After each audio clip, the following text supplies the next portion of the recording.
Hey everyone, welcome back to Revenge by Larry. I'm really glad you're here today. Make sure you watch this story all the way to the end. And don't forget to leave a comment with your thoughts. I read everyone. I sat at that conference table like a mechanic in a courtroom, gripping a paper cup of bitter coffee that tasted like it had been reheated 3 times.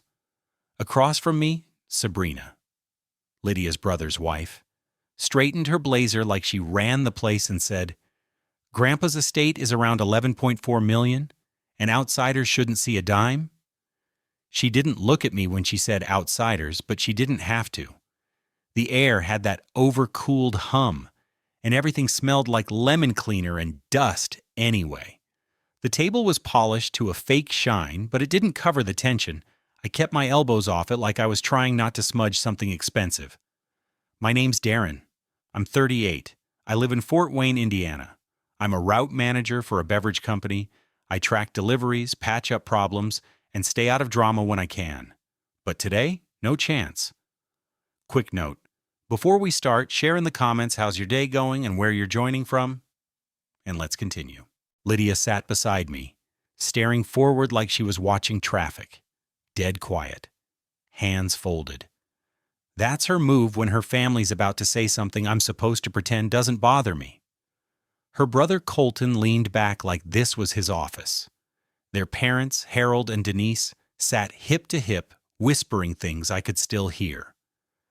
Provider this, provider that, like I wasn't putting in 60 hours a week keeping their daughter fed. I had Grandpa Walt's notebook in my bag. He gave it to me 3 days before he died. "Wait for the video," he'd said. I didn't know what that meant. Thought maybe the meds had him talking sideways. Still brought it. The lawyer, Landry Pierce, was tall, wore glasses, looked like he'd seen every flavor of Family Meltdown. He adjusted his frames and laid a leather folder on the table like it weighed more than it should. "Let's begin," Harold said. His voice filled the room like he was announcing the weather. "We've got jobs." He shot that line straight at me, like I was unemployed or unloading boxes behind a gas station. Landry nodded and asked if anyone had touched the property since Walt passed. Denise smiled and said she'd started organizing. I'd seen her Lexus parked out front Tuesday afternoon.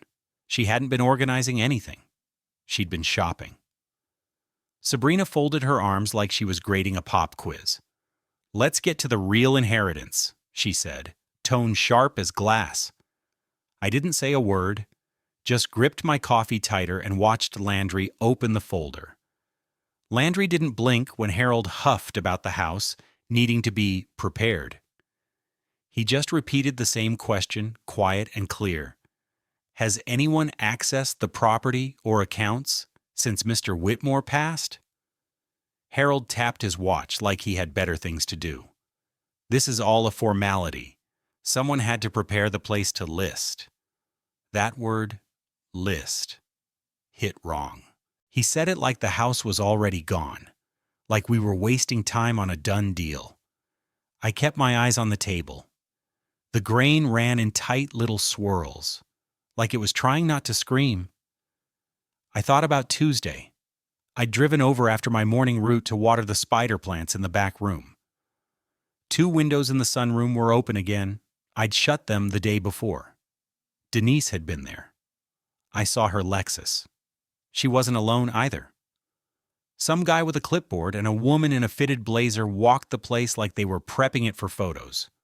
The woman touched the staircase railing and smiled at it like it would land her a commission. Now Denise crossed her legs, kept her voice sweet. "I only straightened some drawers. Just trying to help." I didn't raise my voice. Didn't need to. "You left with 2 bags, around 2:52 Tuesday afternoon." The room turned. Lydia's nails bit into my sleeve like she was trying to yank the words back down my throat. That wasn't a sign of support. That was the signal she always gave me around her family. Shut up, don't push it. Denise stopped moving. She blinked once like she hadn't expected me to call her out in front of everyone. I didn't gloat, didn't look for a win. I said it plain. Security system logs, everything. It's cloud-based. Walt asked me to monitor it. I was the one fixing it every time it glitched. Harold's face went red like a boiled ham. You had no right. Landry lifted one hand. Mr. Whitmore assigned Darren to watch over the property and the greenhouse. I have it in writing. It's in the file. Sabrina chuckled, low and fake. The greenhouse, she said under her breath, like the word itself was pathetic. She used to call me the gardener during Sunday dinners. I always let it slide. Landry turned to me. Is there anything else you'd like to add? I looked at Lydia. She wouldn't meet my eyes. That stung more than the rest of it. I could handle the jabs from the others. I expected those. But her silence cut deeper every time. No, I said, I'm done. My voice cracked just a little. I hated that. I'm not soft. I haul 40-pound cases up ramps for a living. But sitting there, I felt about as sturdy as wet paper. Colton leaned forward, cleared his throat like he was the adult in the room.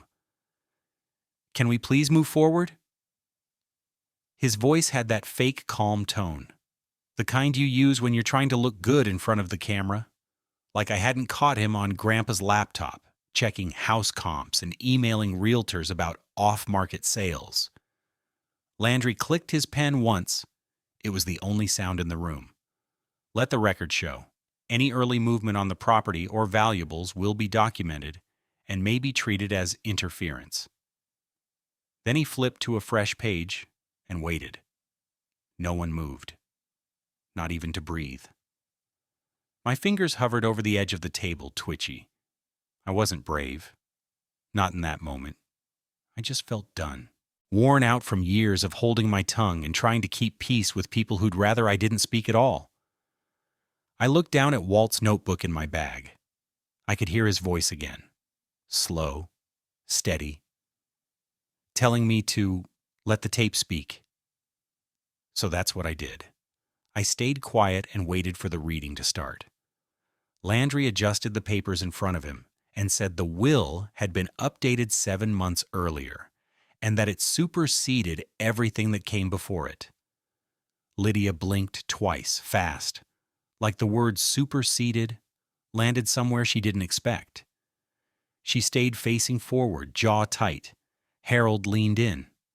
7 months, he said, slow and loud, like repetition might undo it. Denise whispered that Walt wasn't himself by then, her voice sliding under the table like it was safer down there. Landry didn't argue. He just said he was evaluated by Dr. Nolan Kerr and passed a capacity review. I stopped watching them and stared at the ceiling light. It buzzed faintly. Walt had complained about it needing dusting the last time I fixed the latch on the greenhouse door. Now I watched it like it was the only honest thing in the room. Landry read on. To my son-in-law, Harold, I leave the sum of $2,500, the amount he said was plenty to spend on me at Christmas. Harold's mouth twitched, like he wanted to laugh it off but couldn't find the breath. To Denise, Landry continued, steady and clean, I leave the costume jewelry from the guest room dresser. It suits her eye for shine over substance. Denise didn't move. She didn't smile. She didn't defend herself. She just stared at the tabletop like it might crack. To Colton, he read, I leave my set of signed baseballs. He always had time to throw a ball, but rarely time to stop by without asking what the property might fetch. Colton muttered something about it being insulting, but it didn't land. The words were already out there, heavy and final. To Sabrina, Landry went on, I leave a stack of etiquette guides. She calculated my net worth at the graveside, speaking loudly enough for the groundskeeper. Sabrina's face flushed hard, red creeping up her neck. She looked down at her lap and stayed there. My throat tightened. I didn't grin. I didn't feel victorious. It felt wrong to enjoy any of it, even if Walt was the one swinging. These weren't jokes. They were receipts. Landry paused before the next line. He glanced up once, then read, "To my granddaughter Lydia, I leave my regret. She let her husband stand alone in my kitchen when my hand shook too much to pour tea. She will know what that means." Lydia didn't look at me, not even a flicker. The words hit behind my ribs like a dull punch, and I fixed my eyes on the table before anyone could see it register. The air changed after that. It wasn't about money anymore. It was about who showed up and who didn't. I braced myself for my name. Part of me expected a swipe. Something about not being blood, or not being enough, or trying too hard. I held still and waited. Landry looked at the page, then at me, then back down again. He didn't read my name. He closed that section of the will and said there was a video to be played. My hands went cold, colder than the room should have been. He set a laptop on the table, plugged it in, and didn't bother dressing it up. He just said, "Mr. Whitmore insisted," and pressed play. The screen lit up with Walt sitting in his favorite chair, leaned back by the greenhouse door, that old plaid blanket across his knees. His eyes looked sharp, clearer than they'd been in those last few weeks. No oxygen line, no slur in his words. He looked like the version of him that could still out-argue anyone over baseball stats or whether real coffee came from a can or a bag. "Hello, vultures," he said. Colton coughed, but it wasn't from choking, just from being caught. Walt's tone wasn't bitter. It was calm, matter of fact, like he was just reading the weather. "If you're watching this," he went on, "then you've just found out your guesses were off." He said the full date of his evaluation, named Dr. Kerr, and added that the full report was with Landry and backed up on a flash drive taped under the top drawer of the office desk. He shifted slightly, like his back ached. "I watched my calendar fill up with cancellations. Harold," he said, "you came 4 times in 6 years. Twice was to talk me into signing over power of attorney.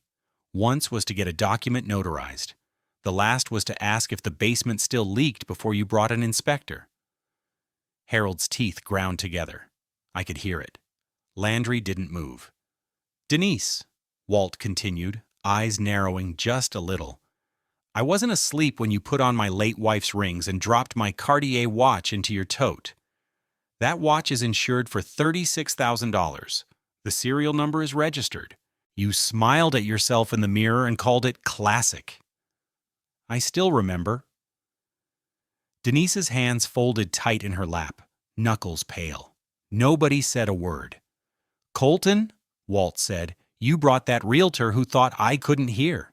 She said, 'We'll stage it to move fast.' You asked her about how to keep it quiet. When I asked about my blood pressure, you acted like you cared. You didn't." Colton looked away, mouth tight. Nobody defended him. There was nothing to say. "Sabrina," he said next, "you told the groundskeeper the greenhouse would be a lovely yoga studio. You set your purse on my ledger book like you already owned it. You winked at me like I was an ATM. I was sick, not senile." Sabrina stared at the floor. That was new for her. Then his voice softened, and I felt something crack under my ribs. "Lydia," he said, "you used to sit with me and talk about those cheap diners on Route 12. You used to laugh about burnt toast and bad coffee. Then your mother said I needed boundaries, and you stopped showing up unless someone told you it would look good. You corrected your husband when he tried to grow tomatoes in my yard. You stopped listening." Lydia sat stiff, fingers locked. She didn't cry. She didn't flinch. But she didn't argue either. And then he looked straight at the camera. It felt like he was staring right at me. "Darren," he said, "you stopped by on your way home from work.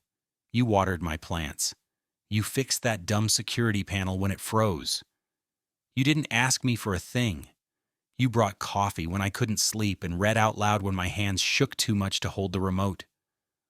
I felt my fingers curl tight around the edge of my seat. You kept a logbook You made sure I got my meds on time. You didn't treat me like furniture waiting to be hauled out. You made me feel like I still mattered." He raised the same notebook that was in my bag right then. "They'll say you pushed me. I pushed myself. I planned this." Dr. Kerr cleared it. Kelsey was there. Landry saw the process. I was not confused. I was just alone. "That's different." Harold said, "Turn it off." Loud and sharp, like he was still in charge. Landry didn't flinch. Walt leaned back further and folded his hands. "We're doing this clean. The bequests above stay. Now, about the rest. But first, a warning. Any challenge, and whoever files gets nothing. Landry's got full instructions. Anyone touches anything before the transfer, that's theft. Think twice." The video paused right there, frozen on his face like he was still waiting for someone to try him. I breathed out through my nose. Slow, like when a pallet starts to tip and you don't know yet if you're going to catch it or go down with it. Landry clicked play again.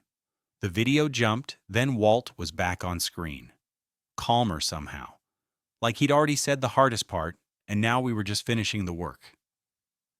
He folded his hands over the blanket and spoke slow. "The remainder of my estate," he said, "including the house, the greenhouse, the lake lot, the investment accounts, and cash on hand, totaling approximately $11.4 million, goes to Darren Cole, who showed up." Nobody said a word. It wasn't shock exactly. It was the kind of hush that falls when greed doesn't have a script ready. Even the vent overhead seemed to hush. Sabrina was the first to move. She shoved her chair back hard enough that it scraped. "This is a joke," she said, leaning forward like she needed to confirm I was still wearing the same boots. Harold pointed at me, arms stiff, like I'd taken something off his desk. "You knew," he said, loud and flat. I shook my head once. "Didn't know a thing," I said. My throat felt scraped raw. I knew he liked company. That's it. Lydia stared at me like I'd rearranged her living room without asking. "You spent every Saturday there," she said, sharp, like that was evidence of a crime. 6 years?" I said. "You saw me leave after my roots. You waved from the window sometimes. You remember?" Her mouth opened, then closed. She didn't answer. Walt's voice cut back in over the tension. "Any person insisting this was undue influence will be met with my full file," he said. "I kept recordings. You know how I got with gadgets when I couldn't sleep." Colton pushed himself up from his chair, then sat back down like his legs forgot the plan. "I'm not letting my sister's husband walk off with this," he said, breathing fast. Landry didn't look up. He just wrote something on his pad, head tilted, calm like he already had the outcome. The screen changed to a scanned page. Walt read straight from it, plain language about no contest clauses and disinheritance upon challenge. Landry paused the video and said, "It's enforceable in this state," like he was confirming the weather. Denial slid into bargaining. Denise leaned forward, voice soft, church ready. "We're family," she said. "Darren, you can share. We can figure this out." I looked at Lydia. "We're supposed to keep the peace, right?" I said. She stared at the table like it might answer for her. Walt's face softened on the screen. "Darren," he said, "I told you to wait for the video so you wouldn't try to talk me out of it. I know you would have." He was right. I felt it hit my chest, heavy as a fastball. Landry closed the laptop halfway, careful, like lowering a lid. "We'll finish in a moment," he said, "but you've got the headline." Landry opened the laptop again and clicked play. The screen flickered, and Walt's voice came back, steady as ever. "If anyone here files a challenge," he said, "they get nothing. Not the small bequests, not a cent." Landry is also instructed to refer the matter of the Cartier watch to the county prosecutor. $36,000 insured is not nothing. I saw Denise stiffen, like someone had dropped a plate in the next room. Her thumb moved to her wedding band, turning it slow like it might spin the thought away. I remembered the exact moment she stood at Walt's kitchen sink, that watch on her wrist, admiring it in the window like she'd already earned it. She called it tasteful. I was standing right there, drying glasses. She knew I heard. I pretended I didn't. Walt's voice stayed clear. Further, he said, any attempt to remove items from the house or the greenhouse before the transfer is finalized will be considered theft. The security system logs entry and exit times. Ask Darren if you need proof. He set it up. Sabrina muttered something about this being theater. Landry didn't look up. It's documentation, he said. That's why it holds up. Walt rattled off names again. Kelsey, the hospice nurse, Dr. Kerr. He repeated the evaluation date. Then he held up the notebook, the same one in my bag, his fingers shaking a little, but his voice firm. Every visit logged, he said. Every no-show. Every time Darren brought a thermos and sat. He's not flashy. He's not loud. But he showed up when it mattered, and I took notes. Then the screen went black. No closing words. No music. Just the sound of the file clicking off like a door shutting behind him. Harold leaned toward Landry, voice low and tight. This won't stand. You understand me? Do what you think you have to. It didn't sound like a threat from a man with power. It sounded like a guy trying not to lose face when the deal goes sideways. Landry didn't flinch. Mr. Whitmore followed the letter of the law, he said. We've been working on this for over 7 months. It's all recorded. I felt every set of eyes slide to me. I didn't want the spotlight. I didn't want to be the one holding the bomb in a room full of lit matches. My first instinct was to say something to smooth it over, to lighten the tension, to crack a joke. But I held it down like a sneeze at a funeral. Denise straightened her shoulders and said, "We take care of our own." But she wasn't looking at Walt's empty chair when she said it. She was staring at the numbers dancing behind her eyelids. I cleared my throat. I was there, I said, that's all. I watered plants, changed light bulbs, helped him with his meds, he told stories. I listened, that's it. Lydia finally turned toward me. You did all that and never told me? Her tone wasn't admiration. It was confusion. Like I'd thrown a party and forgotten to send her the invite. I looked right at her.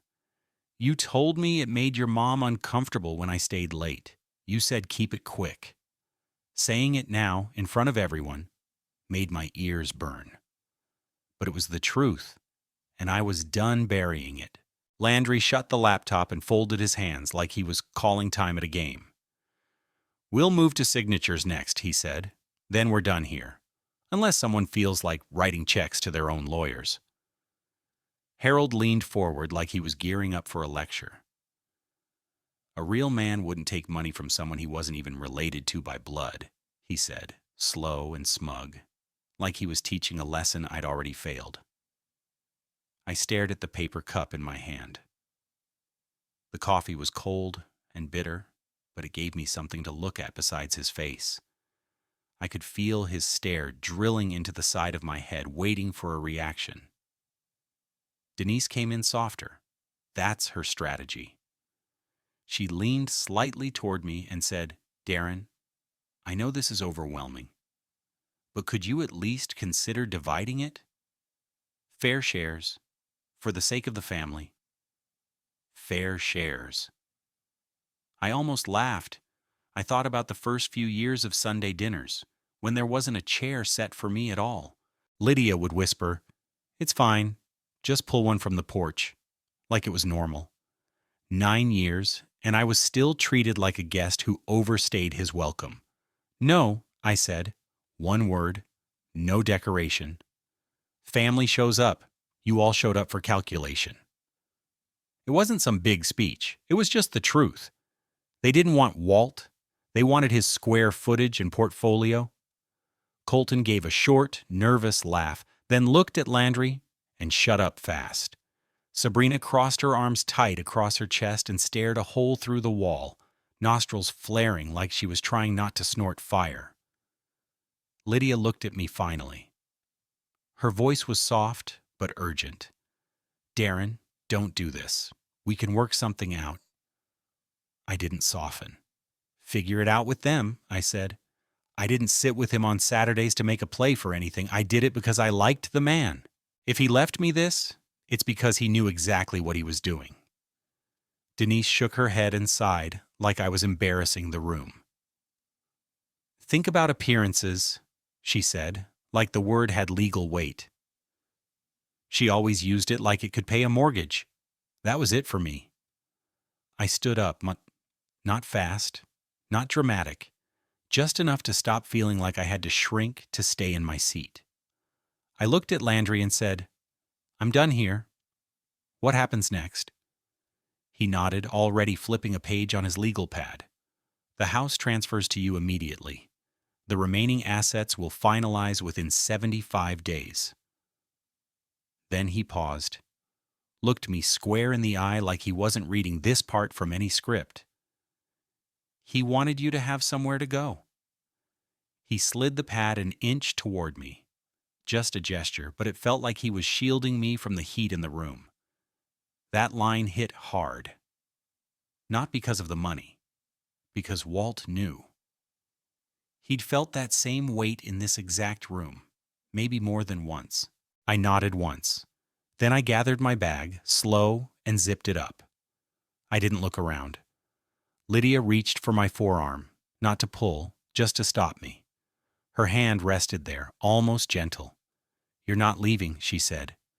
"I am," I told her, and my voice didn't shake. It was the most solid thing I'd said in months. It sounded like I'd been rehearsing it. Maybe I had. Maybe I'd been rehearsing it since year 2. I stepped out into the sunlight and let my shoulders fall. First time all day I didn't feel like I was bracing for a punch. The air was too warm for December, but I didn't care. The birds didn't care. The sun didn't care. And that made it easier somehow. I felt small, but not in a bad way. Small, like the pressure was off my chest for the first time in hours. My phone buzzed in my pocket. Unknown number.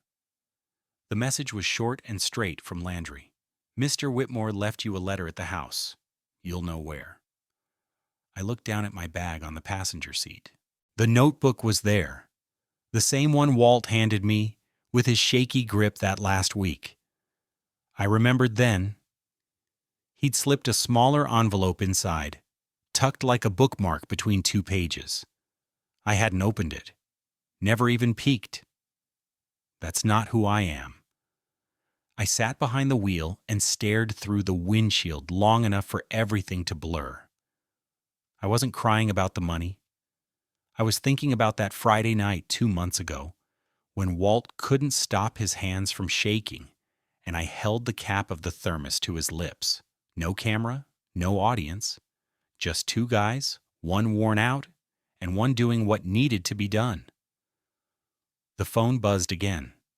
Lydia, then her mother, then Colton, probably thinking I'd hand back the estate if he asked in the right voice. I blocked them, one by one, the same way I block rude customers at work who call with nothing but noise.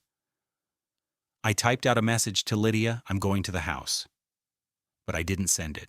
I deleted it because I already knew what would come back. Wait, think, come talk at my parents', which meant stand in the hallway while we decide how you feel. I looked down at my hands on the steering wheel, scrapes across my knuckles from rushing an extra sleeve of cases that morning. Walt always said, "A man's hands tell the truth." Mine were done staying quiet. I started the truck. It turned over like it always did. Loud, dependable, no fuss. I backed out and didn't look once at the office behind me. On the drive, I passed the diner on Route 12. The one with the burnt coffee and that lemon pie Walt swore tasted like dish soap. He ate 2 slices anyway. I took the turn onto his street and hit the red light right beside the lake lot. He'd always said he'd build a dock there. I never saw blueprints. Just his voice saying someday. That kind of someday hurts when it's gone. I pulled into the gravel and parked beside the greenhouse. The glass door had the same smudges. His fingerprints, mine. A whole quiet record of afternoons. I stepped out, walked to the door, and placed my palm on the handle. I told myself, low and steady, go slow. The door creaked the same way it always had, and I stepped inside, letting it close behind me. The air in the house smelled like potting soil, lemon oil, and old wood that held onto warmth long after the heater quit. I dropped my keys into the small ceramic dish by the entryway, the same one with the 2 loose screws Walt always said he'd get to. He never did. I walked straight back to the shelf by the window, the one near the greenhouse door, where the sun came through in strips when it wasn't cloudy. That shelf held old field guides and notebooks so used their spines bowed. One time, weeks before he passed, Walt looked at that shelf and said, "You'll know where." I'd brushed it off. But now I got it. The envelope wasn't in the notebook I'd been carrying. That had been a decoy, or maybe just part of it. I spotted the real one tucked between the pages of the tree guide, placed like a pressed maple leaf. Thick paper, name written in blocky letters that wobbled from the chemo. Darren. I used the edge of my pocket knife to open it. The paper inside was lined, written in blue ink, a single page. The handwriting was careful, like he wanted every word to land. Darren, it started. If you're reading this, then the room went how I expected. He didn't waste time with fluff. He said they'd accuse me of manipulation. They'd say pressure, confusion, weakness. He wrote, "It was my choice. I wanted to leave what I built to the one person who made me feel like I hadn't turned into a piece of furniture." He said the money wasn't a prize, and it sure didn't feel like one. "It's a tool," he wrote. "Use it to build air around yourself. Air is time. Time is freedom. Don't waste it trying to make everyone else comfortable." He got practical for a second. "The greenhouse is yours now. Keep the tomatoes out of that back corner. You know the spot. The rot creeps in fast there. Don't trust the soil." Then, the lake lot wasn't for a dock. It was for quiet. I never needed a boat. I just wanted stillness. I hope you sit there. He didn't avoid Lydia. He wrote, "She's not cruel. She likes a current to carry her. Her family is a strong current. Don't drown to keep her dry." That line stopped me. I read it again and again, the words plain but heavy like stones in a jacket. He closed it with a sentence that hit harder than anything said in that whole conference room. "You didn't owe me anything. You showed up. That's the only thing I know how to pay back." At the bottom, he'd signed it in full. Walter E. Whitmore, and added a P.S. "Water the ferns on Thursday. They're fussy, and you're patient." I let out one laugh, sharp and short, like it snuck out before I could hold it. That was him, straight to the last sentence. I sat down at the table by the window, folded the letter slowly, and slid it into the inside pocket of my coat. I didn't feel rich. I felt like someone had been handed a job, one with no shortcuts. The phone buzzed across the counter. Lydia again. I didn't answer. But this time I picked it up, typed slow, and hit send. "I'm okay. I'm not meeting at your parents' house. If you want to talk, we talk just us." Then I set the phone face down on the table and left it there. I spent that first night on Walt's couch, the one he always said was not bad, even though it creaked every time you shifted. I didn't mind. The light from the greenhouse poured through the window and settled across the floor, like a nightlight for grown men figuring out what comes next. In the morning, I boiled water in his old steel kettle, the one with the dent in the side, and stood at the sink while it rattled. Outside, two finches argued over a branch like it was life or death. I thought, same as yesterday, just quieter. At 8 on the dot, I called Landry. I'll cooperate with everything, I told him. He said the paperwork was ready, and the full transfer would be done in 75 days. He didn't sell it. He spoke in clean, measured inches. Not the kind of man to talk in circles. Before I left, I watered the ferns. I knew Thursday was coming, but figured they wouldn't complain if I gave them a head start. Then I walked into the greenhouse and moved the tomato trays out of the back corner like he told me. I could almost hear him from behind me. Told you so.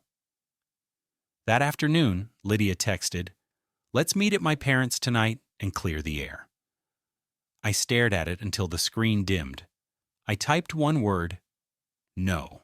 Then added, "We can talk, just us, tomorrow at 11 at the diner on Route 12. She answered back, "We should handle this as a family." I put the phone down. A minute later, I wrote, "Harold and Denise have handled enough. If you want me, come eat pancakes." That was the last message I sent that day. I went down to the lake lot before sunset, hauled out an old folding chair from the garage and set it at the dip in the grass, where Walt always stood to watch the water. The lake barely moved. I thought about all the years I spent trying to fit in by staying quiet. 9 years of standing in rooms that acted like I wasn't even furniture. And how one old man saw me without needing a word. Revenge didn't look like shouting. It looked like paper. The watch report went to the adjuster. Denise got the security log. Entry 1:09 p.m. Exit 2:52. I didn't have to raise my voice once. The next morning, I called a locksmith and changed the house locks. I left one key with Landry's office, and another in Walt's old coffee can full of mismatched screws. Then I texted Lydia a photo of it with a line. "If you come by, I'll be here. Alone."